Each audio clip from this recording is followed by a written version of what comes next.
பர்திமேயு சுவிசேஷ ஊழியங்கள் வழங்கும் நற்செய்தி நேரம். தேவ செய்தி பாஸ்டர் ஆர். அகஸ்டின்.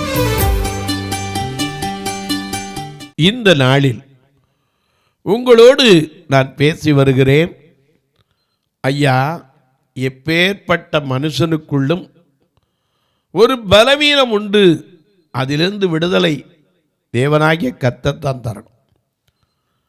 ஏன்னா இன்னைக்கு அநேகருக்கு பிரச்சனை என்னன்னா, குடும்பத்தில் ஐயோ எவ்வளவோ சம்பாதிக்கிறாங்க, எவ்வளவோ சம்பாத்தியத்தை கொண்டு வந்தாலும் வீட்டுக்கு ஒன்றும் வந்து சேரலையே அப்படின்னு அநேக சகோதரிகள் தெரியும். அன்னைக்கு ஒரு அம்மா சொன்னாங்க, என் புருஷன் இருக்கிற பதவிக்கு அவர் வகிக்கிற அந்த பதவிக்கும் சர்ச்சுக்கு வரதை பார்த்தீங்கன்னா அப்படியே பைபிளை தூக்கிட்டு வருவார். ஆனால் இந்த ஒரு பழக்கம் என் புருஷனை ஆட்டி படைக்குதே, இதிலிருந்து விடுதலை பெறுவதற்கு கொஞ்சம் ஆலோசனை சொல்லுங்கள் பிரதர் அப்படின்னீங்க. அதைத்தான் சொல்லி வருகிறேன். இப்போதும் உங்களுடைய வேதாகமம் எங்கே இருந்தாலும் தயவு செய்து தேடி கையில் எடுத்து ஆமோஸ் 2ஆம் அதிகாரம் 12ஆம் வசனத்தை திருப்பிக் கொள்றீங்களா? அப்படி எல்லாரும் தேடி எடுக்கிற வரைக்கும் நீங்களும் நானும் சேர்ந்து பாட போறோம்.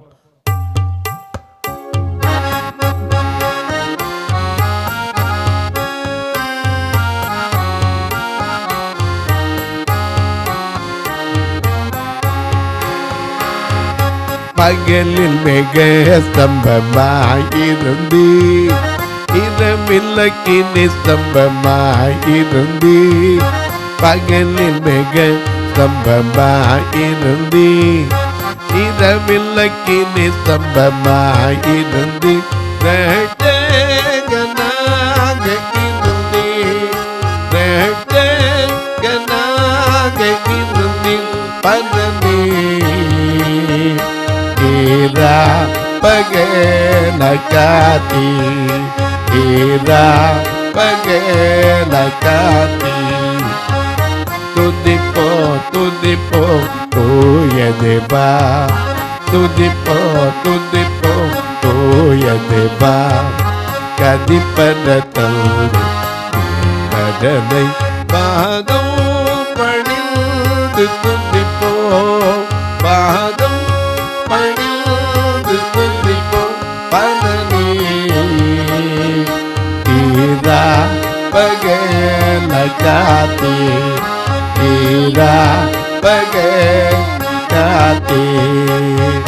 கானா நாட்டில் கொண்டு வேட்டே வீணான ஜாதிகளை தோட்டே, கானா நாட்டில் கொண்டு வேட்டே வீணான ஜாதிகளை தோட்டி, தானாக பாடுபட்டு தானாக பாடுபட்டு பதனே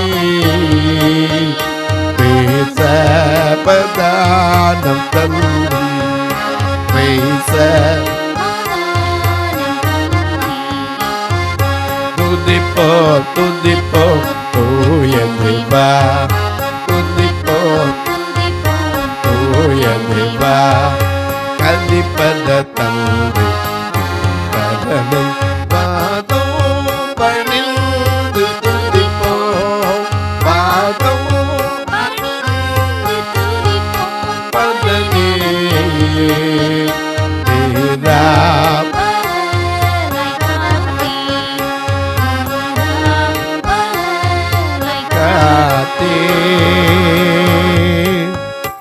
எல்லாம் எடுத்திருப்பீங்க. இங்கே வாசிக்க சொல்லட்டுமா? ஆமோஸ் 2:12. உங்கள் குமாரரில் சிலரை தீர்க்கதரிசிகளாகவும் உங்கள் வாலிபரில் சிலரை நசரேயராகவும் எழும்ப பண்ணினேன். இஸ்ரவேல் புத்திரரே, இப்படி நான் செய்யவில்லையா என்று கர்த்தர் கேட்கிறார். நீங்களோ நசரேயருக்கு திராட்சரசம் குடிக்க கொடுத்து, நல்ல கவனிங்க, நசரேயருக்கு திராட்சரசம் குடிக்க கொடுத்து தீர்க்கதரிசிகளை நோக்கி நீங்கள் தீர்க்க தரிசனம் சொல்ல வேண்டாம் என்று கற்பித்தீர்கள். ஏன்னா நசரைய விரதம் கொண்டவன் என்ன செய்யக்கூடாது? திராட்சரசத்தை குடிக்கவே கூடாது. நசரைய விரதம் நான் எங்கே கொண்டேன்? ஆண்டவருக்குள்ளே நாம் என்னைக்கு வாரமோ அவர் யார்? நசரையன். இயேசு நசரையின் அதிபதியே. பாடுறோம்ல, பரிதிமை கூட கூட்டா, தாவீதின் குமாரனே நசரையனாகிய இயேசுவே எனக்கு இறங்கும். நசரையனோட நாசரேத்து ஊர்த்தை சேர்ந்ததுனால இல்லை. நசரையன் என்றால் தேவனுக்கென்று அர்ப்பணித்து கொண்டவன். அவன் எப்படி இருக்கணும்? வேதம் சொல்லுது பாருங்க. உங்கள் வேதாகமத்தை திருப்புங்க. எண்ணாகமங்களின் புஸ்தகம் 6வது அதிகாரத்துக்கு உங்களுடைய வேதத்தை திருப்புங்க. இங்கே நானும் வாசிக்க சொல்கிறேன். நசரையன்னா என்ன? நசரைய விரதம் என்றால் என்ன? அவனது திராட்சரசத்தை குடித்தா என்ன உண்டு? அவருடைய விரத நாட்களே வீணா போயிடும். வாசிக்க. கர்த்தர் மோசேயை நோக்கி நீ இஸ்ரவேல் புத்திரரோடே சொல்ல வேண்டியது என்னவென்றால், புருஷனாகிலும், நல்ல கவனிங்க, புருஷனாகிலும் மனைவியாகிலும் கர்த்தருக்கென்று விரதம் பண்ணி கொண்டவர்களாய் இருக்கும். என்னைக்கு நாம கர்த்தருக்கென்று பிரதிஷ்டை பண்றோமோ அந்த பிரதிஷ்டையை உடைக்கவே கூடாது. அப்படி உடைச்சோம்னா நமக்கு அந்த பலனே என்ன செய்யாது? இருக்காது. புருஷனா இருக்கலாம், மனைவியா இருக்கலாம், கர்த்தருக்கென்று விரதம் பண்ணி கொண்டவர்களாய் இருக்கும்படி நசரேய விரதமாகிய ஒரு விசேஷித்த பொருத்தனையை பண்ணினால் அப்படிப்பட்டவன் அல்லது அப்படிப்பட்டவள் திராட்சரசத்தையும் மதுபானத்தையும் விலக்க கடவன். அவன் திராட்சரசத்தின் காடியையும் மற்ற மதுபானத்தின் காடியையும் திராட்சரசத்தினாலே செய்த எவ்விதமான பானத்தையும் குடிக்காம திராட்சை பழங்களையாவது திராட்சை வற்றல்னா என்னது? காஞ்ச முந்திரி பழம். வற்றல்களையாவது புசியாமலும் தான் நசரேயனாய் இருக்கும் நாள் எல்லாம் திராட்சை செடி விதை முதல், திராட்சை செடியில் இருக்கிற விதை முதல் தோல் வரையிலுள்ள உள்ளவைகளினால் செய்யப்பட்ட யாதொன்றையும் எதை செஞ்சாலும் சரி புசியாமலும் இருக்க கடவன். அவன் நசரேய விரதம் காக்கும் நாள் எல்லாம் சவரகன் கத்தி. அதுல மட்டுமில்ல, மீச தாடிய கூட என்ன செய்யக்கூடாது? சவரகன் கத்தி தலையில கூட படக்கூடாது, முடிவு விடக்கூடாது. அவன் கர்த்தருக்கென்று விரதம் காக்கும் காலம் நிறைவேறும் அளவும் பரிசுத்தமாயிருந்து தலைமயிரை வளரவிட கடவன். அவன் கர்த்தருக்கென்று விரதம் காக்கும் நாளெல்லாம் யாதொரு பிரேத தண்டையில் பிரேத தண்டை கூட போகக்கூடாது. இதெல்லாம் பழைய ஏற்பாட்டு காலம் அப்படி இருந்துச்சு. தகப்பனாக இருந்தாலும் சரி, தாயாக இருந்தாலும் சரி, சகோதரனாக இருந்தாலும் சகோதரியாக இருந்தாலும் சரி, என்ன செய்யக்கூடாது? பிரேத தண்டைக்கு போகக்கூடாது. ஏன்னா இன்னைக்கு நான் அதை குறித்து உங்களுக்கு முழுசாக சொல்ல. நசரேய விரதத்தில் திராட்சை அப்படிங்கிற ஒரு சின்ன காரியம் கூட என்ன செய்யக்கூடாது? இருக்கவே கூடாது. எனக்கு கண்பானவர்களே, நசரேயருக்கு திராட்சை ரசத்தை குடிக்க கொடுக்கலாமா அல்லது அவன் குடிக்கலாமா? நோவா தேவனுக்கு பிரியமானவன். அவன் போய் திராட்சரசத்துக்கிட்டையாவது போகலாமா? சரி, தெரியாமல் போயிட்டான். போனவன் என்ன பண்ணியிருக்கணும்? இல்லை, கொஞ்சம் குடித்தானோ நிறையா குடித்தானோ வஸ்திரத்தை காத்துக்கொள்ளவாது செய்யணுமா இல்லையா? எனக்கு அன்பானுடைய ஆபகுக் 2ஆம் அதிகாரம் 15ஆம் வசனத்தை பாருங்க. என்ன வஸ்திரத்தை மிக மிக அவசியம். ஒரு சபைய நிர்வாணியா இருந்தது என்று வெளிப்படுத்தின விசேஷம். தன் தோழருக்கு குடிக்க கொடுத்து தன் துருத்தியை அவர்கள் அண்டையிலே வைத்து அவர்களுடைய நிர்வாணங்களை பார்க்கும்படிக்கு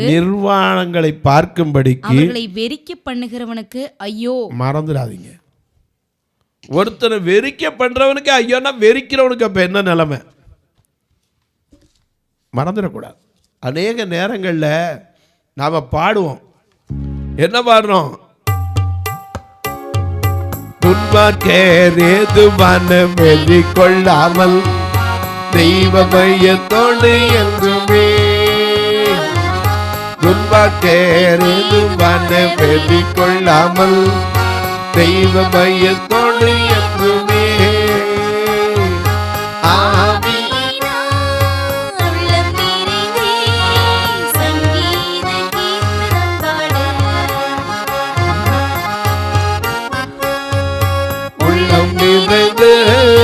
சங்கீத கீர்த்தனம் பாடு,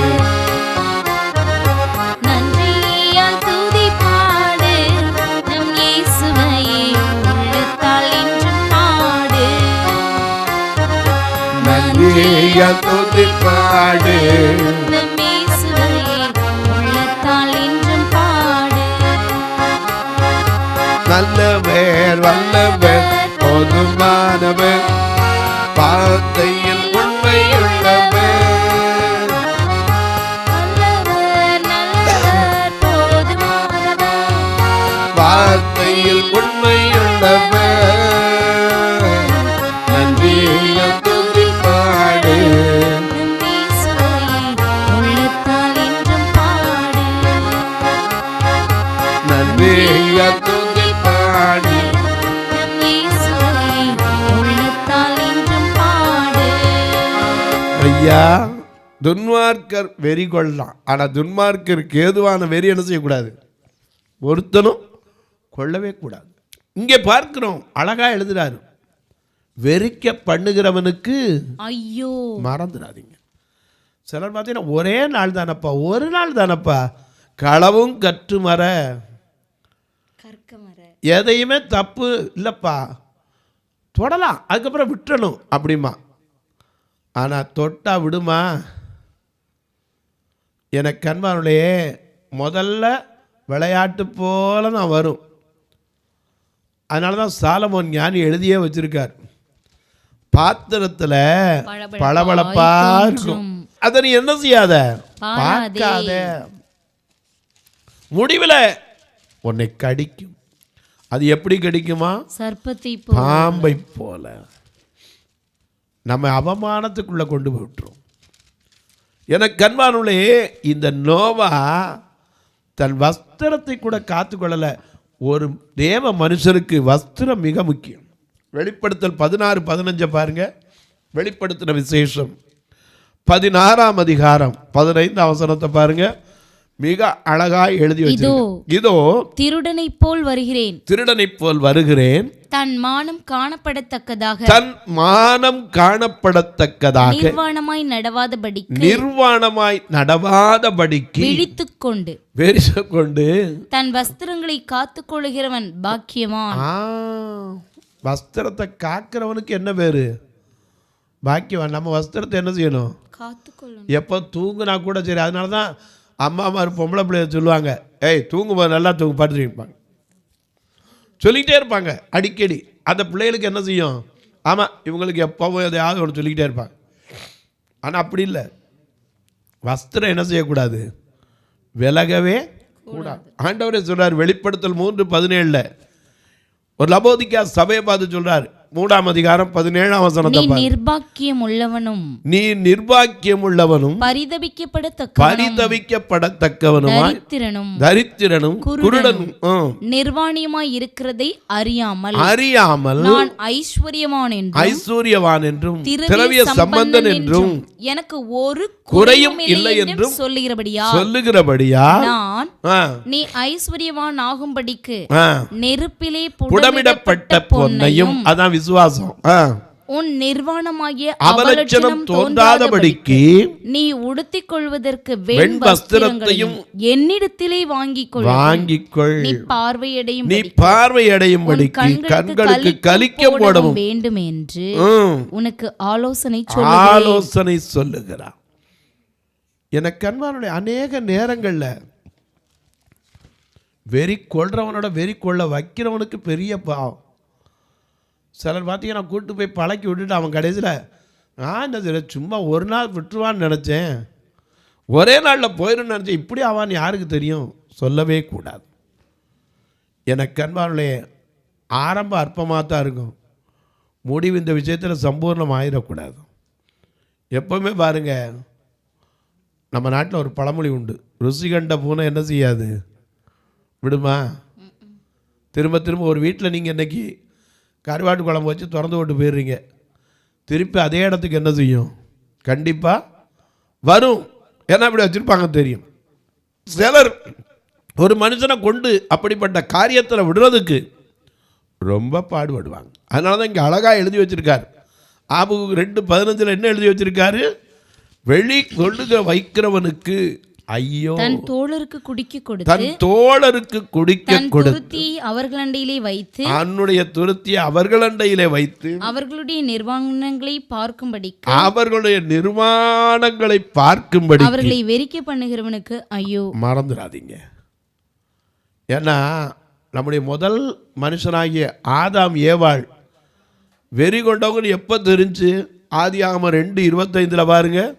அவர்களுக்கு முதல்ல தெரிஞ்சது அவங்க நிர்வாணிங்கிறது எப்போ தெரிஞ்சு? 2:25 அவசரத்தை பாருங்க. 2ஆம் அதிகாரம் 25.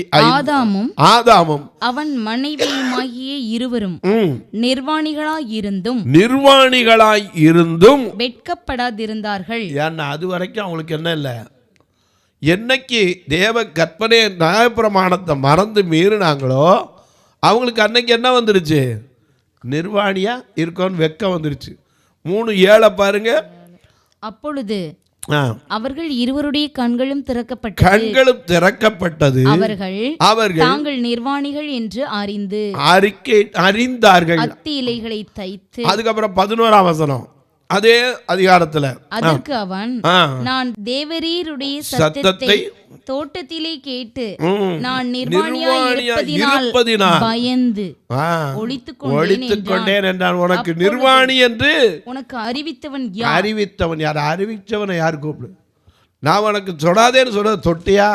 விலக்கி வைத்ததை புசித்தாயோ? ஆண்டவருடைய பிரமாணத்தை மீறினதுனால சாபம் வருகிறது. அநேக நேரங்கள் இன்றைக்கி நமக்கு தெரியாதுன்னு சொல்லவே முடியாதுங்க.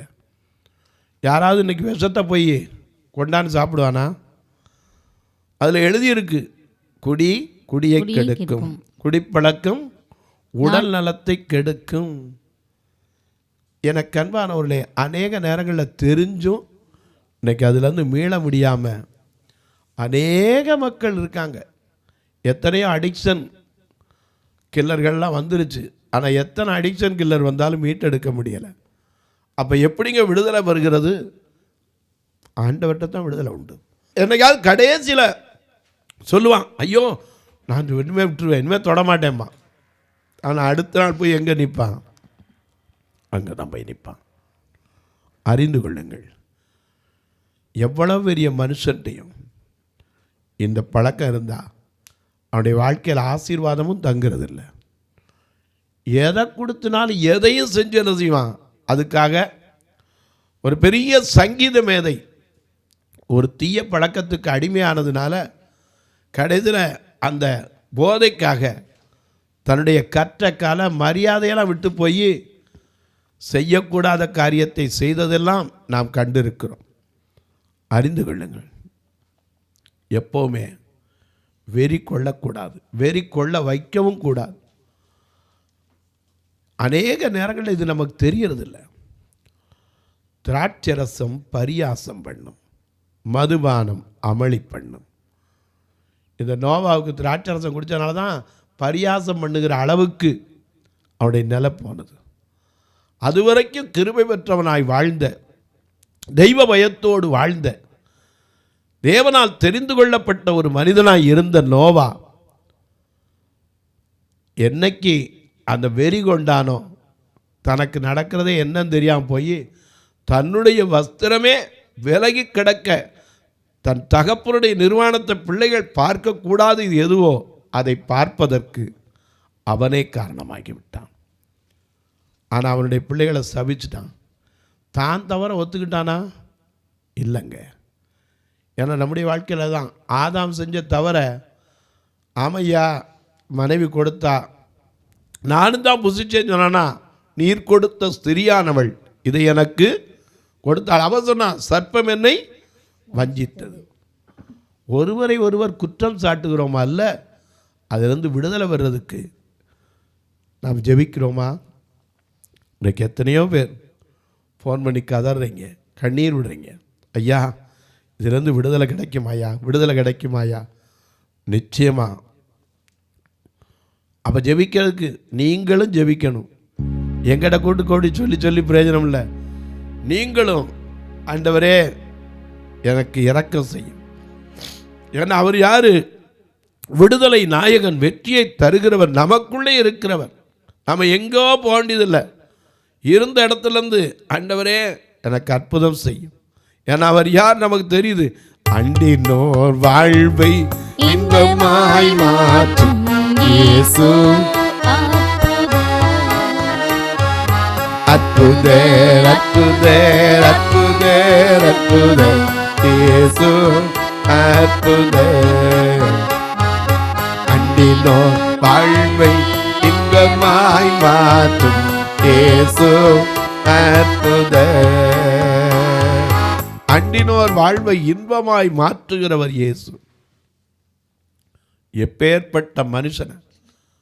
சிலருடைய பார்வை தவறாக இருக்கும். அண்ணாளை பார்த்து ஏலி கேட்டான், இன்னுமா குடிச்சிருக்க, வெறிச்சிருக்கன்னா. ஆனால் அவள் குடிக்கவும் இல்லை, வெறிக்கவும் இல்லை. சில நேரங்களில் பாருங்கள், தன் வெறியினால் தன் முடிவுக்கே போய்விடுகிறான். 1 சாமுவேல் 25:35-36. அவள் தனக்கு கொண்டு வந்ததை தாவீது அவள் கையிலே வாங்கி கொண்டு சரி அவளை பார்த்து, நீ சமாதானத்தோடு போ, இதோ நான் உன் சொல்லை கேட்டு உன் முகத்தை பார்த்து இப்படி செய்தேன் என்றான். அபிகாயில் நாபாலிடத்தில் வந்தபோது, வீட்டுக்கு புருஷ வீட்டுக்கு வந்தபோது, இதோ ராஜ விருந்துக்கு ஒப்பான விருந்து அவன் வீட்டிலே நடந்தது. அவன் இருதயம் களித்திருந்தது. அவன் மிகவும் வெறித்தும் இருந்தான். ஆகையால் பொழுது விடியும் மட்டும் சிறிய காரியம். அநேக நேரங்களில் பாருங்க, குடிக்கிறவன்ட்ட என்ன செய்ய மாட்டாங்க, ராத்திரியில் பேசவே மாட்டாங்க. ஏன்? அவனுக்கு பேசினா என்ன செய்யாது? நல்லதும் தெரியாது, கெட்டதும் தெரியாது. அவன் குடிச்சு எந்திரிச்சா தான் அவனுக்கு வழங்கும். அதனால சொன்னான், குடியார்கிட்ட போய் பேசாத. காலையில் எந்திரிச்சோன்னா நான் அப்படியா பேசினேன், அப்படி சொல்லியிருக்க மாட்டேனேம்பா. எனக்கு அன்பானவர்களே, இந்த நிகழ்ச்சியை நீங்கள் பார்க்குறீங்களே, உங்கள் வீடுகளில் கூட ஒருவேளை அடிமைப்பட்ட சகோதரர்கள் இருக்கலாம், பிள்ளைகள் இருக்கலாம், பெரியவங்க இருக்கலாம். மற்றவங்கள்ட்ட போய் சொல்லாதீங்க. தயவு செய்து உங்களை தாழ்மையாக கேட்குறது தான். மற்றவங்கள்ட்ட போய் என் புருஷன் குடிக்கிறான், என் பிள்ளை குடிக்கிறான்னு சொல்லாதீங்க. ஆண்டவரிடத்தில் சொல்லுங்கள். ஊழியக்காரங்கிட்ட சொல்கிறீங்க, நாங்களும் உங்களுக்காக ஜெபிப்போம். நீங்களும் ஒருமனப்பட்டு, ஆண்டவரே இந்த பழக்கத்திலிருந்து எப்படியா எனக்கு விடுதலை தரணும், நான் உண்மை விடமாட்டேன். கேளுங்க. யாக்கோபு கேட்டானே, நீர் என்னை ஆசீர்வதித்தால் ஒழிய உண்மை என்ன செய்ய மாட்டேன், விடவே மாட்டேன் நானே. அப்படி கேளுங்க. யாக்கோபுக்கு பதில் கொடுத்த தேவன் உங்களுக்கும் பதில் கொடுப்பார், எனக்கும் பதில் கொடுப்பார். இந்த நிகழ்ச்சியை பார்க்கிற நீங்கள் ஒரு வார்த்தை எனக்காகவும் ஜெபிக்கணும். ஏன்னா அந்த ஊழியம் தொடர்ந்து நடப்பதற்கு, தேவைகள் சந்திக்கப்படுவதற்கு, ஒவ்வொரு நாளும் ப்ரோக்ராம் வர்றதுக்கு 4000 ரூபா பணம் கட்டித்தான். எங்களுடைய ஆலயத்தில் இன்னும் கட்டுமான பணிகளே எவ்வளவோ நடந்துக்கிட்டு இன்னும் முடியாமல் இருக்குது. சன்சைடு 31 சன்சைடு மேலே கட்டாமல் ஆராதனை செய்ய முடியாது, தண்ணி உள்ளே கூட விழுந்துடும். இப்போ சன்சைடு கட்டிக்கிட்டு இருக்கோம். மேலே 31 சன்சைடு கட்டி இந்த 3, 4, 5 வருஷத்தில் அப்படியே வெயிலும் மழையில் கடந்து தட்டுவோடு கூட வைக்க முடியாமல் அது அப்படியே பொடிஞ்சு போச்சு. அதனால் திரும்ப அதை வச்சு மேலே தளவோடு வைத்து 31 சன்சைடும் திரும்ப கட்டிக்கிட்டு இருக்கோம். ஒரு சன்சைடு 1900 ரூபா தான். கர்த்தர் உங்களை ஏவினா 1க்கோ 2க்கோ 3க்கோ நீங்களும் உதவலாம். ஆனால் கட்டாயமல்ல, விசனமாயல்ல. ஞாயிற்றுக்கிழமை உங்கள் பிறந்த நாள், திருமண நாள் போன்ற நல்ல நாட்கள் வருமானால் இந்த ஆலயத்தில் ஒரு நல்ல சாப்பாடு கொடுக்க உதவலாம். அவங்கள கூட்டிகிட்டு வந்து ஆலயத்தை சேர்க்கறதுக்கு வேன் வாடகை 4000 ரூபா, இதற்கு உதவலாம். பார்வையற்றோருக்கு ஊன்றுகோலுக்கு உதவலாம். வேதாமம் கொடுப்பதற்கு உதவலாம். அவருடைய பிள்ளைகளுடைய கல்விக்கு உதவலாம். எப்படி பிரதர்? 2 ஃபோன் நம்பர் இங்கே வந்துக்கிட்டே இருக்கும். இதில் நீங்கள் ஜிபே, ஃபோன்பே எல்லாம் உண்டு. ஐயா 9442559772 பார்த்தீங்கன்னா Bartimaeus gospel ministry for blind ஃபவுண்டேஷனே வரும். நீங்கள் இந்த ஜிபே, ஃபோன்பேகளில் தொடர்பு கொள்ளலாம். ஒருவேளை எனக்கு பில்லு வைக்கணும் பிரதர் அப்படின்னு யாராவது இருப்பீங்கன்னா அதுக்கு ஒரு நம்பர் உண்டு, 8438852500. இந்த நம்பருக்கு நீங்கள் அந்த நம்பரில் அடிச்சிங்கனாலே உங்களுக்கே வந்துடும். அதில் தொடர்பு கொள்ளலாம். அப்படி தொடர்பு கொண்டுட்டு நீங்கள் இந்த அனுப்புறதுடைய அந்த வாட்ஸ்அப்பில் எங்களுக்கு அனுப்புனீங்கன்னா உங்களுக்கு அதற்கான ரசீதும் அனுப்பி வைப்போம். உங்கள் ஜெபக்காரி எது இருந்தாலும் காலை 10 மணிக்கு மேலே சொல்லலாம். இப்போ உங்களுக்காக ஜெபிக்கட்டுமா? நல்ல பிதாவே, நன்றியோடு துதிக்கிறோம். இந்த நல்ல நாளிலே நாங்கள் தியானித்து வருகிறோம் சுவாமி. தீய பழக்கங்கள், அதிலிருந்து விடுதலை பெற முடியாமல் தவிக்கிற மக்கள், எவ்வளவு பெரிய மனுஷனுக்குள்ளும் ஒரு பலவீனம் உண்டு என்பதை குறித்து நாங்கள் கற்றுக்கொள்வது மட்டுமல்ல, கடைபிடிக்கிறவர்களாய் என்னை எங்களை மாற்று. இந்த ஊழியத்தை தாங்குகிற, ஜெபிக்கிற, கொடுக்கிற எல்லா மக்களையும் ஆசி இயேசுவின் நாமத்தில் பிதாவே, ஆமென். சபை ஆராதனை ஞாயிறு காலை 10 மணி முதல் 12 மணி வரை. இடம் பர்திமேயு சுவிசேஷ ஆலயம், அன்னை சத்யா நகர், இளமனூர் அஞ்சல், சக்கிமங்கலம் வழி, மதுரை மாவட்டம். பின்கோட் 625201 மற்றும் பர்திமேயு சுவிசேஷ ஜெப வீடு, flat number 107, Eden garden, Muthur, Tirunelveli. Pin code 627011. சிறப்பு உபவாச கூட்டம் ஒவ்வொரு மாதமும் 2வது சனிக்கிழமை காலை 10 மணி முதல் 1 மணி வரை நாகர்கோவில் YMCA ஹாலில் வைத்து நடைபெறுகிறது. மற்றும் ஒவ்வொரு மாதமும் 4வது சனிக்கிழமை காலை 10 மணி முதல் 1 மணி வரை திருநெல்வேலி புதிய பேருந்து நிலையம் அருகில் உள்ள கிரேஸ் ஹாலில் வைத்து நடைபெறுகிறது. எங்கள் எல்லா ஆராதனைகளிலும் கலந்து கொண்டு தேவனை மகிமைப்படுத்த அன்பாய் அழைக்கிறோம். உங்கள் உதாரத்துவமான காணிக்கைகளினால் இவ்வூழியத்தை தாங்க விரும்பினால் R Augustine, account number 5021364331, IFSC code IDIB 000B066, Indian bank, BP Kulam, Madurai. GPay number 9842181917, BGM ministries மற்றும் 9442559772, பிளைண்ட் மினிஸ்ட்ரீஸ் அகஸ்டின். உங்கள் தொடர்புக்கு பாஸ்டர் ஆர் அகஸ்டின், பர்திமேயு சுவிசேஷ ஊழியங்கள், நாகமலை, புதுக்கோட்டை, மதுரை 625019. தொலைபேசி எண்கள் 9842181917 மற்றும் 9442559772. கர்த்தர் தாமே உங்களை ஆசீர்வதிப்பாராக.